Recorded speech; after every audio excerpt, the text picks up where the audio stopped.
Hello dear students, कैसे हैं आप? उम्मीद करते हैं आप बढ़िया होंगे, बहुत अच्छे होंगे। सक्सेस मंत्रा के यूट्यूब चैनल में आपका स्वागत है।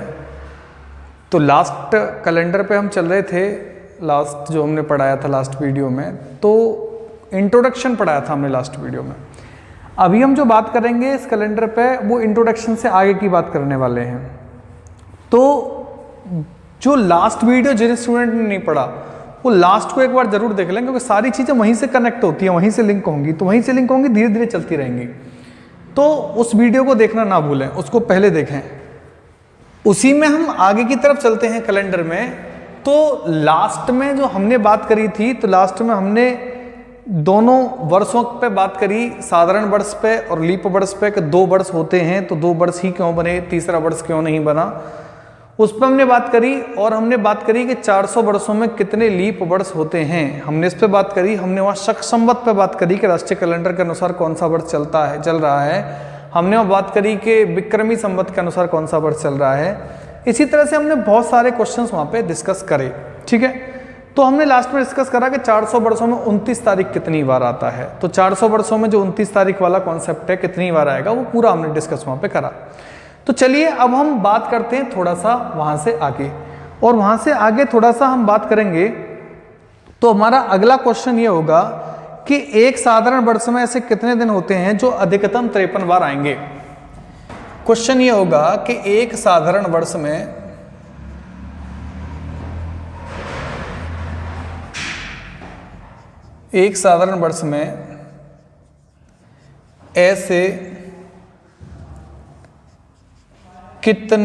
अधिकतम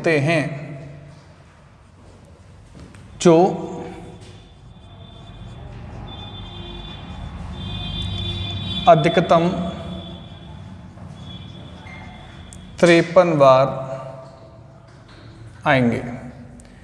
एक साधारण में ऐसे कितने दिन होते हैं जो अधिकतम 53 बार आएंगे। ये बड़ा ही इजी क्वेश्चन है, लेकिन वो थोड़ा सा स्टूडेंट के लिए कॉम्प्लिकेटेड बन जाता है। तो कुछ स्टूडेंट ने कहा कि साहब इस तरह का क्वेश्चन, ये मतलब क्वेश्चन जो है कई स्टूडेंटों ने पूछा, तो हमने कहा ठीक है, इसको डिस्कस कर लेते हैं इसमें कि एक साधारण वर्ष में ऐसे कितने दिन होते हैं जो अधिकतम 53 बार आएंगे। अब यहाँ पे एक बात ध्यान दीजिए कि जो नॉर्मल ईयर होता है उसमें 365 डेज होते हैं। नॉर्मल ईयर जो होगा उसमें 365 डेज होंगे। यहां से आप एक बात समझिए कि 365 डेज होंगे, और वो बात कर रहा है कि 53 बार कौन आएगा, 53 बार कौन सा दिन आएगा। अब यहां एक बात समझेंगे कि अगर हम इसमें 7 से डिवाइड करते हैं, 365 में अगर हम 7 से डिवाइड करते हैं, तो 7 से डिवाइड करेंगे तो 5 टाइम्स 35, यहां से 2 टाइम्स 14 होगा, और रिमाइंडर कितना बच रहा है यहां से 1। ये जो रिमाइंडर बच रहा है यही एक्स्ट्रा डे होगा, इसी को हम विषम दिन कहते हैं, ऑड डेज कहते हैं। वो पूरा कॉन्सेप्ट आगे आने वाला है, अब क्या है ऑड डेज, तो इसी को हम विषम दिन कहते हैं। तो ये 52 जो हैं ये वीक्स हैं, सप्ताह हैं। ये 1 जो है ये ऑड डे है, ये ऑड डे है, विषम दिन है। अब यहां से एक बात आप समझेंगे, मैं इसको थोड़ा डिटेल समझा दे रहा हूं आपको। वैसे करने को तो मैं अभी आंसर इसका दे सकता हूं कि 1 दिन होगा। साधारण वर्ष में ऐसे कितने दिन हैं, ऐसे कितने दिन होते हैं, तो हम कहेंगे 1 दिन होगा। ऐसा एक ही दिन होगा जो 53 बार आएगा, ऐसा 1 दिन होगा, क्योंकि जो पहला दिन होगा वही लास्ट आएगा। जो पहला दिन होगा वो 53 बार आएगा। वर्ष का जो साधारण वर्ष में जो पहला दिन होगा वो 53 बार आएगा। कैसे आएगा? जैसे मान लीजिए मैं बात करूं कि यदि, यहां से ध्यान देना इस बात पे, कि यदि 1 जनवरी 2007 को, यदि 1 जनवरी 2007 को संडे था, तो 31 दिसंबर 2007 को कौन सा दिन होगा। यदि 1 जनवरी 2007 को संडे था तो 31 दिसंबर 2007 को कौन सा दिन होगा। और आपने इसको बड़े अच्छे तरीके से किताबों में पढ़ा है कि जो किसी साधारण वर्ष का पहला दिन होता है वही उस साधारण वर्ष का अंतिम दिन भी होता है। लेकिन इसको हम समझेंगे इस बात को कि एक साधारण वर्ष में ऐसे कितने दिन होते हैं जो अधिकतम 53 बार आते हैं। अभी मैंने कहा कि पहला दिन 53 बार आएगा, पहला दिन 53 बार आएगा, तो ऐसा क्यों होता है कि वो दिन 53 बार आता है? तो इस पर ध्यान दीजिए। 1 जनवरी 2007 को संडे है, तो मैं मान लेता हूं कि फर्स्ट वीक का फर्स्ट डे जो है वो संडे है। जब फर्स्ट वीक का फर्स्ट डे, किसी भी ईयर के फर्स्ट वीक का फर्स्ट डे संडे है, तो उसका लास्ट डे क्या होगा? तो आप कह रहे हैं सैटरडे होगा। बिल्कुल करेक्ट है, सैटरडे ही होगा। किसी वीक का फर्स्ट डे संडे होगा तो लास्ट डे सैटरडे होगा। जब लास्ट डे सैटरडे होगा तो जब नेक्स्ट वीक स्टार्ट होगा सेकंड वीक, तो सेकंड वीक का फिर फर्स्ट डे क्या होगा? तो आप जानते हैं कि जो प्रीवियस वीक निकल के गया है लास्ट वाला, उसका लास्ट डे सैटरडे था, तो नया वीक जब स्टार्ट होगा तो उसका फर्स्ट डे उससे एक ज़्यादा होगा, यानी कि संडे होगा। अब यहाँ फर्स्ट डे संडे है तो लास्ट डे क्या होगा? तो आप कहेंगे फिर सैटरडे होगा। इसी तरह से थर्ड वीक का फर्स्ट डे क्या होगा? तो आप कहेंगे संडे होगा। क्यों? क्योंकि सेकंड वीक का लास्ट डे सैटरडे है, तो थर्ड वीक का फर्स्ट डे संडे होगा। ऐसे ही हम लास्ट डे की बात करेंगे तो लास्ट डे यहाँ से सैटरडे होगा, और यही प्रक्रिया आगे तक, यही क्रिया आगे तक चलती रहेगी। और ये कहाँ तक चलेगी कि एक साधारण वर्ष में कितने दिन होते हैं? 52। एक साधारण वर्ष में 52 सप्ताह होते हैं। तो यही काम जो है 52 वीक्स तक चलेगा। 52 वीक जो है, 52 वीक का फर्स्ट डे जो होगा वो संडे होगा, और 52 वीक का लास्ट डे जो होगा वो सैटरडे होगा। अब आप जानते हैं कि 52 वीक का लास्ट डे का मतलब क्या है? 52 × 7। 52 वीक का लास्ट डे का मतलब होता है 52 × 7 करेंगे तो 7, 14, 4, 1, 7, 35 और 1, 36, 364। कहने का मतलब ये है कि ये जो सैटरडे है वो 364वां दिन है। अब ये सैटरडे 364वां दिन है, तो फिर संडे की हम बात करेंगे तो 365वां दिन क्या होगा? 365वां दिन क्या होगा? संडे। तो कहने का मतलब ये है कि जो पहला दिन है वही अंतिम दिन है, और बाकी के जितने दिन हैं वो कितनी बार आए? 52 बार। बाकी के जितने दिन हैं वो सब 52 बार आए। कहने का मतलब ये संडे भी 52 बार आया, मंडे भी 52 बार आएगा, Tuesday, Wednesday, Thursday, Friday, Saturday, ये सब 52 टाइम्स आएंगे। लेकिन उसके बाद में एक जो एक्स्ट्रा डे होगा वो संडे फिर रिपीट करेगा। कहने का मतलब यह है कि 53 बार जो आया वो दिन होगा जो उस वर्ष का पहला दिन होगा। यहाँ पे ये नहीं पूछ रहा वो कौन सा दिन होगा, उसने कहा है कि ऐसे कितने दिन होते हैं, तो हम इसका आंसर देंगे ऐसा एक दिन होता है जो 53 बार आता है। ठीक है, चलिए इसको नोट करिए, हम आगे बढ़ते हैं।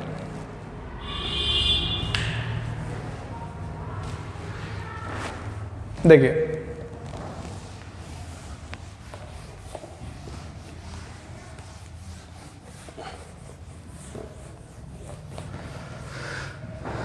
अब ध्यान दीजिए अगला क्वेश्चन कि 400 वर्षों में 28 तारीख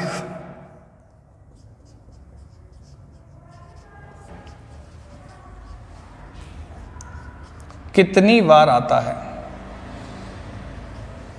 400 वर्षों में 28 तारीख कितनी बार आता है? समझ रहे हैं बात को? तो यहां से वो बात कर रहा है कि 400 वर्षों में जो 28 तारीख है वो कितनी बार आएगा। अब यहां आप एक बात समझिए कि एक साल में 28 तारीख कितनी बार आएगा? तो आप कहेंगे 12 बार आएगा, क्योंकि 28 तारीख तो जनवरी में भी आता है और फरवरी में भी आता है। लास्ट जो हमने बात करी थी वो ये थी कि 400 वर्षों में 29 तारीख कितनी बार आता है। अभी हम बात कर रहे हैं कि 400 वर्षों में 28 तारीख कितनी बार आता है, लेकिन 29 तारीख जो है वो प्रत्येक चौथे वर्ष था। जो लास्ट हमने क्लास में डिस्कस करा वो चौथे वर्ष आता था 29 तारीख, लेकिन 28 तारीख तो प्रत्येक वर्ष आएगा, यानी फरवरी में 28 तारीख प्रत्येक वर्ष आएगा। वहाँ 29 तारीख प्रत्येक चौथे वर्ष आता था, तो वहाँ प्रॉब्लम आ रही थी। यहाँ पे कोई प्रॉब्लम नहीं है कि 28 तारीख प्रत्येक महीने में एक साल में हर बार आएगा। समझ पा रहे हैं?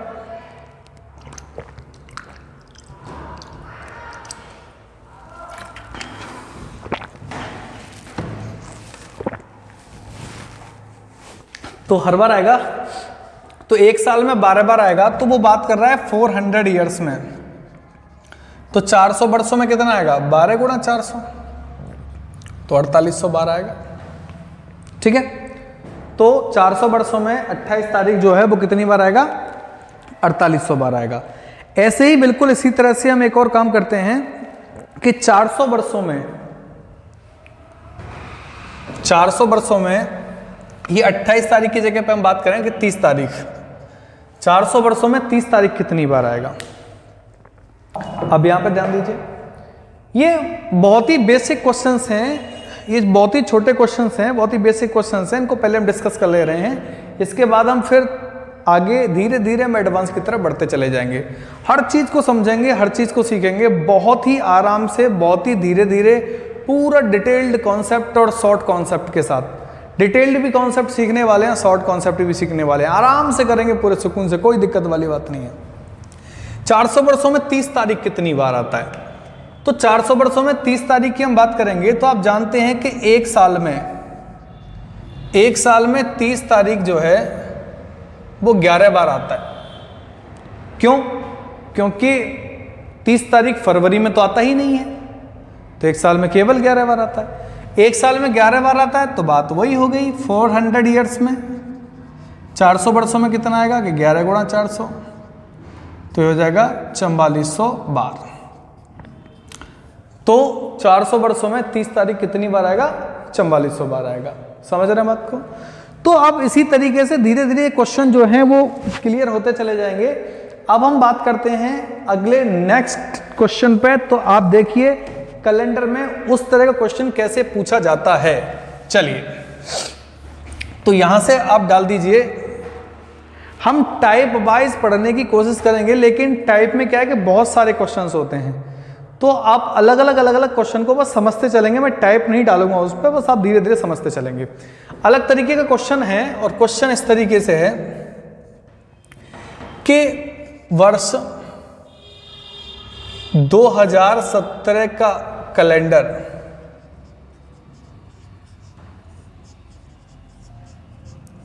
किस वर्ष के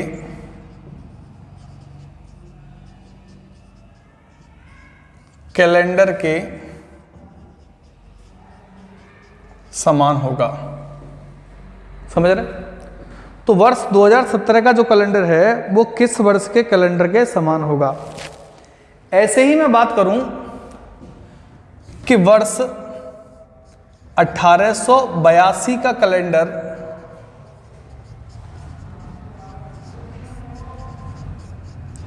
किस वर्ष के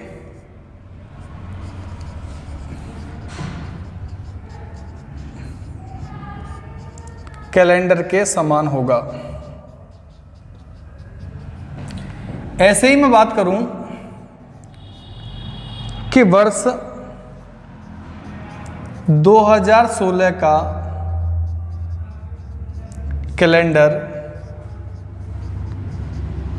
किस वर्ष के कैलेंडर के समान होगा। तो धीरे धीरे आप इन क्वेश्चन को समझते चलेंगे, मैं इसको डिटेल शॉर्ट दोनों तरीके से आपको बताऊंगा। अब यहां से एक बात आप समझेंगे, इसको पहले मैं आपको शॉर्ट बता दे रहा हूं, फिर हम डिटेल की तरफ चलेंगे। शॉर्ट में क्या करेंगे, बहुत ईजी है, इसको हर जगह मिलेगा, ऐसा कोई स्पेशल नहीं है कि मैं आपको उसको स्पेशल पढ़ा रहा हूं, लेकिन हाँ मैं उसका जो डिटेल समझाऊंगा उसको बड़े ध्यान से समझना है, वो स्पेशल होगा। डिटेल जो होगा वो स्पेशल होगा। ट्रिक तो हम बात करेंगे, वो हर जगह आपको मिलेगा कि हाँ ये ट्रिक होता है, लेकिन हम बात करेंगे कि वो होता कैसे है, वो ट्रिक बना कैसे, वो पैदा कहाँ से हुआ, तो वो सारी चीज़ों पर हम बात करने वाले हैं। लेकिन पहले इसको आप बड़े अच्छे तरीके से समझें। पहले मैं ट्रिक पे बात करता हूँ, शॉर्ट ट्रिक पे बात करता हूँ, फिर हम बात करेंगे आगे की डिटेल पे वो ट्रिक जो है वो बना कैसे। पहली बात ये है कि वर्ष में 4 से भाग देते हैं। पहला काम हम करेंगे उस ट्रिक का कि वर्ष में 4 से भाग देंगे, वर्ष में 4 से भाग देते हैं। अब 4 से भाग हमने दे दिया, उसके बाद में अगर रिमाइंडर शेषफल 0 बचता है तो वो कैलेंडर जो है वो 28 वर्ष बाद रिपीट करेगा। अगर शेष 0 बचेगा तो वो कैलेंडर 28 वर्ष बाद रिपीट करेगा। अगर शेष 1 बचता है, रिमाइंडर 1 बचेगा, तो कैलेंडर जो है वो 6 वर्ष बाद रिपीट करेगा। अगर शेष 2 या 3 बचते हैं तो वो कैलेंडर जो है वो 11 वर्ष बाद रिपीट करेगा। कहने का मतलब ये है कि किसी वर्ष में हम 4 से भाग देंगे और 4 से भाग देने पे रिमाइंडर अगर 0 आता है तो कैलेंडर 28 वर्ष बाद रिपीट करेगा, उसमें 28 ऐड कर देंगे। अगर 1 रिमाइंडर है, रिमाइंडर 1 आता है तो वो 6 वर्ष बाद रिपीट करेगा। अगर शेषफल 2 या 3 आता है तो वो 11 वर्ष बाद रिपीट करेगा। कहने का मतलब ये है कि वर्ष में 4 से भाग देते हैं तो 4 से ही भाग क्यों देते हैं। अभी हम इसको क्वेश्चन को कर देंगे, अभी हम करेंगे भी, तुरंत आंसर आएगा। लेकिन बात यह है कि वर्ष में 4 से ही भाग क्यों देते हैं। और अगर शेष 0 बचता है तो कैलेंडर 28 वर्ष बाद ही रिपीट क्यों करता है। और अगर शेष 1 बचता है तो कैलेंडर 6 वर्ष बाद ही क्यों रिपीट करता है। और शेष अगर 2 या 3 बचता है तो कैलेंडर 11 वर्ष बाद ही क्यों रिपीट करता है। तो ट्रिक तो हमें पता है, लेकिन इसको बहुत ज़्यादा हम डिटेल्ड समझने वाले हैं जिससे कि कभी कोई प्रॉब्लम आपको आए ही ना। एक बार आप इसको पढ़ लें तो उसके बाद में कोई दिक्कत ही ना हो। ठीक है, तो समझिए अच्छे से। पहले हम इसको डायरेक्ट करते हैं, फिर हम इसके डिटेल पे आएंगे। हमने पहला क्वेश्चन करा कि 2017 का कैलेंडर किस वर्ष के कैलेंडर जैसा होगा। अच्छा, एक प्रॉब्लम इसमें और आती है बहुत गजब वाली। वो प्रॉब्लम क्या है, कुछ स्टूडेंट जो हैं वो कहेंगे कि साहब ये बता दो कि शेष अगर 4 से ऊपर बच जाए तो, 4 बच जाए, 5 बच जाए, 6 बच जाए तो क्या करेंगे। ऐसी कंडीशन में वो स्टूडेंट एक बात को ध्यान रखें, अगर किसी के दिमाग में चल रहा हो कि यहाँ तो आपने 2 या 3 ही रिमाइंडर तक लाके छोड़ दिया, अगर रिमाइंडर 3 से ऊपर चला जाता है तो क्या करेंगे। तो ध्यान दीजिए, हम डिवाइड किससे कर रहे हैं, 4 से। और कभी भी रिमाइंडर डिवाइजर से छोटा नहीं होता। 4 से भाग दे रहे हैं तो शेषफल 4 से छोटा ही आएगा, बड़ा नहीं आ सकता। तो या तो रिमाइंडर 1 0 बचेगा, या 1 बचेगा, या 2 बचेगा, 3 बचेगा। वो सारी कंडीशंस मैंने आपको बता दी हैं। अब यहाँ ध्यान दीजिए, 2017 का कैलेंडर किस वर्ष के कैलेंडर जैसा होगा। अब इस ट्रिक के आधार पर हम इसको डायरेक्ट कैसे कर पाएंगे, उसको समझिए। 2017 हमने क्या काम करा कि वर्ष में 4 से भाग देते हैं। अब आपको पूरे वर्ष में 4 से भाग देने की जरूरत नहीं है। आप इसमें 4 से भाग पूरे में ना दें, कंप्लीट में। क्यों ना देंगे, क्योंकि अभी सर आपको रिमाइंडर थ्योरम स्टार्ट करेंगे, या स्टार्ट आप वो कर दिया होगा उन्होंने। तो जब सर रिमाइंडर थ्योरम आपको पढ़ाएंगे अमित सर, तो उस टाइम पे वो आपको सारी कंडीशंस बता देंगे कि 4 का डिविजिबिलिटी रूल्स क्या हैं। वो सारी कंडीशन आपको बता देंगे। मैं तो बस छोटा सा आपको बता देता हूं कि किसी संख्या में अगर 4 से डिवाइड करना ही है तो कंप्लीट नंबर में क्यों करेंगे, लास्ट के 2 डिजिट में करेंगे। लास्ट के 2 डिजिट में 4 से डिवाइड करा जाए और वो कंप्लीट नंबर में करा जाए, तो जो रिमाइंडर 4 का कंप्लीट नंबर में डिवाइड करने पाता है वही रिमाइंडर लास्ट के 2 डिजिट में भी रिमाइंडर डिवाइड करने पाता है। ऐसा क्यों होता है, क्या है, वो डिटेल में आप उसी जगह पढ़ेंगे, वो आपको पढ़ाएंगे बड़े अच्छे तरीके से। तो 2017 का जो कैलेंडर है, 2017 का कैलेंडर है, वो कब रिपीट करेगा, क्या होगा, वो सारी चीजें हम बात करेंगे अभी। तो सबसे पहला काम है, हम इसमें 4 से डिवाइड करेंगे। हम इस वर्ष में हम 4 से भाग देंगे, और जब इसमें हम 4 से भाग देंगे तो यहाँ पे एक बात ध्यान दीजिए कि हमने 17 में भाग देना है 4 से। 4 4 16, कितना बच रहा है यहाँ से, 1 बच रहा है। 4 4 16, यहाँ से कितना बच रहा है, 1 बच रहा है। जब यहाँ से 1 बच रहा है तो जब रिमाइंडर 1 आएगा तो हम कितने वर्ष बाद रिपीट करना है, कि 6 वर्ष बाद रिपीट करना है। और 6 वर्ष बाद रिपीट करना है तो 2017 में 6 ऐड करेंगे तो कितना आएगा, 2023, 2023। 2017 का कैलेंडर कब रिपीट करेगा, कि 2023 से रिपीट करेगा। तो कहने का मतलब ये है कि अगर रिमाइंडर 1 बच गया तो हम सीधा सीधा 6 वर्ष बाद उसको रिपीट कर देंगे। सेकंड क्वेश्चन ये था, अब पहले क्वेश्चन का आंसर आपको मिल गया। सेकंड क्वेश्चन था कि 1882 का कैलेंडर किस वर्ष के कैलेंडर के समान होगा। तो 1882, तो हम क्या करेंगे कि 82 में हम डिवाइड यहाँ 4 से करेंगे। हम 1882 में नहीं करेंगे, 1882 में नहीं करेंगे, हम केवल 82 में करेंगे। और 4 का डिवाइड करेंगे तो 4 से कितनी बार कटेगा, यहाँ से 2 बार। ठीक है, सीधा सीधा आप दे दीजिए, भाग दे दीजिए, 20 बार कर दीजिए यहाँ सीधा। 80 और रिमाइंडर कितना बच रहा है, 2।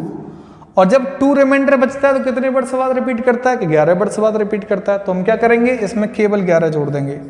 और इसमें 11 जोड़ेंगे तो क्या हो जाएगा, यहाँ से 3 9 1893। कहने का मतलब ये 1882 का कैलेंडर 1893 के कैलेंडर जैसा होगा। ठीक है, अब हम बात करेंगे तीसरे क्वेश्चन पे कि 2016 का कैलेंडर किस वर्ष में रिपीट करेगा। 2016 का कैलेंडर किस वर्ष में रिपीट करेगा। तो आप जानते हैं कि 16 में हम डिवाइड किससे करेंगे, 4 से, और 4 से डिवाइड करेंगे तो रिमाइंडर कितना बचा, 0, और जब 0 रिमाइंडर बचा तो कितने वर्ष बाद रिपीट करेगा, 28 28 वर्ष बाद। तो यहाँ से 28 वर्ष बाद रिपीट करेगा, तो हम इसमें जोड़ेंगे तो ये हो जाएगा 2044। कहने का मतलब ये है कि 2016 का जो कैलेंडर है वो 2044 के कैलेंडर जैसा होगा।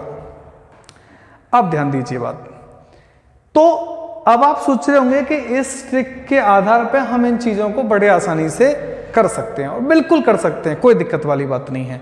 लेकिन कभी कभी कुछ ऐसी कंडीशंस बनती हैं जहां आप जो है ट्रिक से नहीं कर सकते, आपको प्रॉपर कॉन्सेप्ट पे जाना पड़ता है।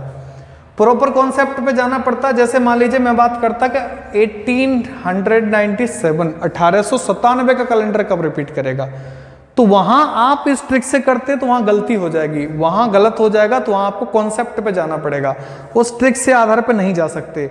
अगर ट्रिक से आप करेंगे भी तो कुछ चीजें बदलाव आ जाएगा उसमें, तो वो क्या बदलाव आएगा, कैसे हम उसको डिटेल जाएंगे, तो बदलाव वाली चीजों को हटाइए, डायरेक्ट आप डिटेल जाइए, डिटेल से ही कर सकते हैं बड़े आराम से। यानी क्वेश्चन को हमें सही करना है, केवल जल्दी पे ध्यान नहीं देना कि जल्दी कर दिया वो गलत हो गया, जल्दी पे ध्यान नहीं देना, क्वेश्चन को करना है और सही भी करना है। तो कुछ चीजें जो नहीं काम कर रही हैं ट्रिक्स जल्दी में, तो आप उसको कॉन्सेप्ट पे जाइए। यही रीजन होता है कि कॉन्सेप्ट भी आपको सीखना चाहिए, जिससे कोई क्वेश्चन आपका गलत ना हो। तो हम इस पे कॉन्सेप्ट पे भी बात करेंगे। कॉन्सेप्ट पे किस तरीके से हम यहाँ बात करने वाले हैं कि वही मैंने सबसे पहले आपको बताया कि वर्ष में 4 से भाग देंगे, तो 4 से ही भाग क्यों देंगे, पहली बात। शेष 0 बचता है तो 28 वर्ष बाद रिपीट करेगा, तो 28 वर्ष बाद ही क्यों रिपीट करेगा। शेष 1 बचता है तो 6 वर्ष बाद रिपीट करेगा, हम कहेंगे 6 वर्ष बाद ही क्यों रिपीट करेगा। अब यहां हमने बात करी कि 2016 का कैलेंडर कब रिपीट करेगा, तो बात हुई 2044 में रिपीट करेगा। लेकिन हम यहां पे बात करें कि 2016 का कैलेंडर जो है वो किस वर्ष के कैलेंडर जैसा होगा, जिसमें केवल उसका जनवरी का महीना, जनवरी का जो महीने का कैलेंडर है वही समान हो, बाकी का कोई मंथ जो है आगे समान ना हो। समझ रहे हैं बात को, कि जनवरी का महीना किस कैलेंडर का बिल्कुल सेम होगा, बाकी का हो ना हो कोई फर्क नहीं पड़ता, लेकिन जनवरी का कैलेंडर समान बताएं। अब वो बात करेगा कि भाई 28 फरवरी तक ऐसा कौन से महीने कैलेंडर है कि 2016 का कैलेंडर जो 28 फरवरी तक ही समान रहेगा, उसके बाद समान ही नहीं रहेगा। तो इस तरह के क्वेश्चन जब करेंगे तो उनको हम ट्रिक से नहीं कर सकते, वो कॉन्सेप्ट पे ही करने पड़ेंगे। तो कॉन्सेप्ट पे करने पड़ेंगे तो उनको कॉन्सेप्ट को सीखना पड़ेगा, उसके बाद आप कोई भी ट्रिक अप्लाई करें, कोई भी दिमाग चलाएं, कोई दिक्कत कोई फर्क नहीं पड़ेगा। तो पहले हम इसके कॉन्सेप्ट पे आते हैं, तब हम आगे बात करते हैं। ठीक है, तब तक इस चीज को आप नोट करिए, और नोट कर पहले हम कॉन्सेप्ट सीखेंगे, कॉन्सेप्ट सीखने के बाद में तब इन्हीं क्वेश्चंस के एडवांस क्वेश्चंस पे जाएंगे कि उनका एडवांस क्वेश्चन कैसे पूछ लिया जा सकता है। समझ रहे हैं बात को, तो पहले इनको नोट करिए, तब हम बात करते हैं आगे।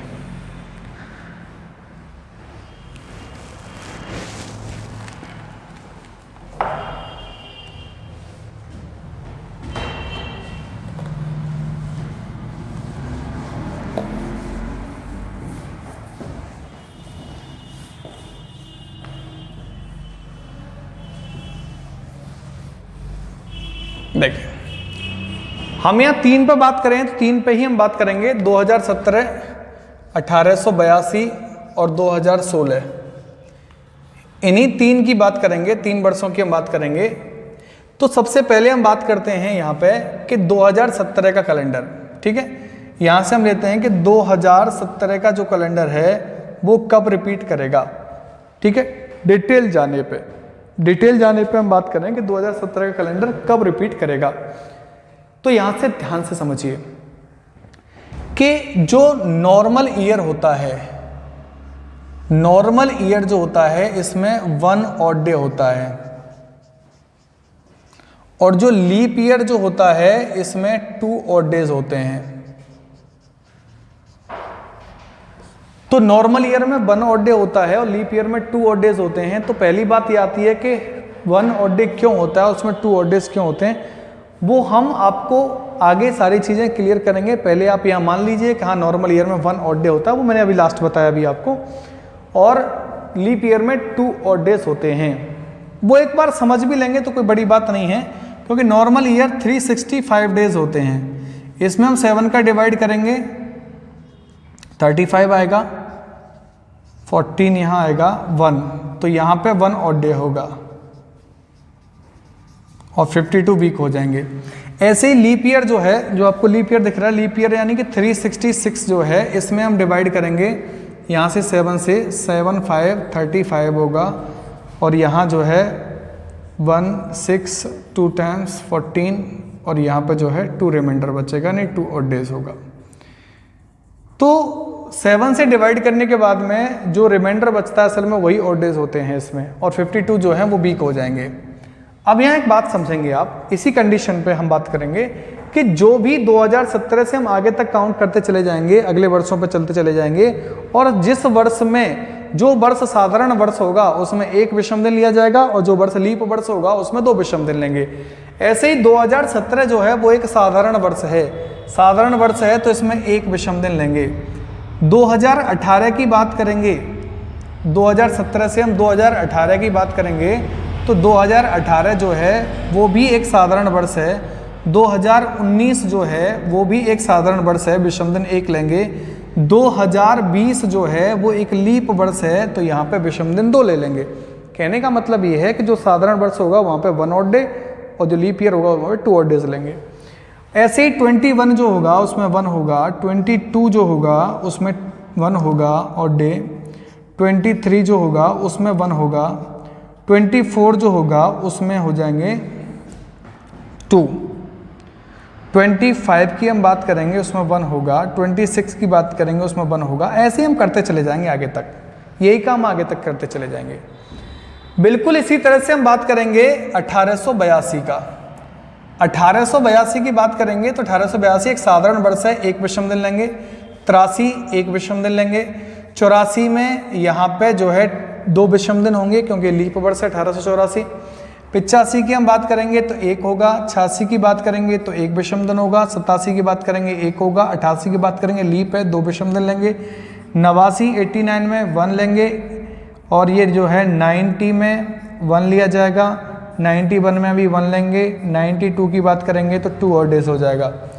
बिल्कुल इसी तरह से 93 की बात करेंगे तो यहाँ पे 1 होगा। 94 की बात करेंगे तो 1 होगा। 95 की बात करेंगे 1 होगा। ऐसे ही हम आगे तक करते चले जाएंगे। समझ पा रहे हैं बात को? अभी तक सिर्फ हम ये बात कर रहे हैं कि जो एक साधारण वर्ष है उसमें 1 विषम दिन होगा और जो लीप वर्ष है उसमें 2 विषम दिन हो जाएंगे। अब बात को समझिए। ऐसे ही हम बात करेंगे 2016 की। ऐसे ही हम बात करेंगे 2016 की। थोड़ा सा लेंदी होगा तो बस ध्यान से समझते रहिए कि 2016 है, इसमें हम कितने विषम दिन लेंगे? 2 विषम दिन लेंगे क्योंकि लीप ईयर है। 17 की बात करेंगे तो 1 विषम दिन लेंगे। 18 की बात करेंगे 1 लेंगे। 19 में 1 लेंगे। 20 में यहाँ से 2 लेंगे। 21 में मैं जल्दी जल्दी लिख दे रहा हूँ यहाँ से, आप बस समझते रहिए, ध्यान से देखते रहिए, और समझ में एक बार ना आए तो दोबारा आप वीडियो देख सकते हैं, कोई दिक्कत नहीं है। 21 की बात करेंगे तो यहाँ 1 लेंगे। 22 की बात करेंगे 1 लेंगे। 23 पे 1 लेंगे। 24 में 2 लेंगे। 25 में यहाँ से 1 लेंगे। 26 में यहाँ से 1 लेंगे। 27 में 1 लेंगे। 28 में 1 लेंगे। 29 में 28 में यहाँ से 2 लेंगे। 29 में 1 लेंगे।